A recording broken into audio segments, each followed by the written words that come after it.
Prej za parlamentarne volitve. Kako daleč so recimo pogovori o tem, če bi gospod vprašali? Zaenkrat intenzivno delamo na evropskem projektu, torej na volitvah za Evropski parlament. Predčasne volitve so nas sedaj vseeno nekoliko presenetile.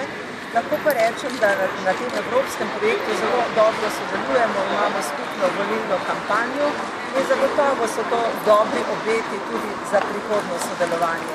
Ne bi rada pretiravala v eno ali drugo smer, sedaj čakamo, kakšen bo končni rezultat našega sodelovanja na evropskih volitvah, pripričani smo, da bo dober in potem na podlagi tega lahko vsekakor gradimo nadaljnje sodelovanje.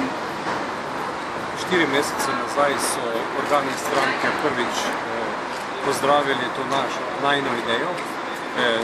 Po 4 mesecih smo beležili na terenu zelo velikega odobravanja ljudi, ki podpirajo to, da se dve stranki, dva predsednika strank med sabo res korektno in intenzivno pogovarjata na projekte evropskih volitev. Pred nami so ključni izzivi okoli državno-zborskih volitev. Ocenjujemo tudi, da je potrebno v Sloveniji združiti moči, ne samo razdvajati in zato evropsko normo povezovanja, sodelovanja nadgraditi tudi domač političen prostor.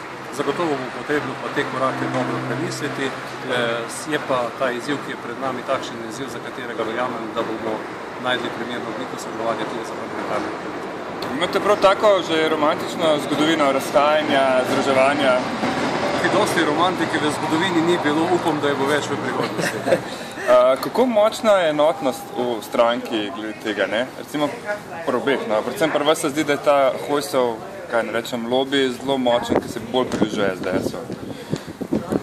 Gotovo imamo v stranki lahko različne mnenja in poglede, ampak po tistih začetkih, ko smo bili skeptični do tega sodelovanja, lahko rečem, da smo zdaj dokaj enotni in da vsi podpirajo ta projekt, ki dobro teče, verjamemo v najboljši rezultat, tako da kakšnih očitnih ali pa vidnih nasprotnikov zagotovo ni. Pri vas podobno? V Ljudski stranki moram reči, da sem bil prav pozitivno presenečen, da smo na dveh glavnih odborih, ko smo o tem odločili, najprej samo o tem, da imamo skupno listo, je bilo na organu, ki je skoraj 200 članski podpora soglasna, brez glasu proti, ko pa smo potrjevali na tajnih volitvah, na glavnem odboru listo kandidatov sta bila pa samo 2 glasova proti. Tako da ta enotnost v stranki in ugotovitev, da je potrebno združiti moči v Sloveniji, je zelo velika in sem vesel, da me stranki sledijo. Prav še vi z modro kravato, pa gospa zeleno rutko, pa sta še varno sklenjeni, to. Modrost in svežina. Super, najlepša hvala.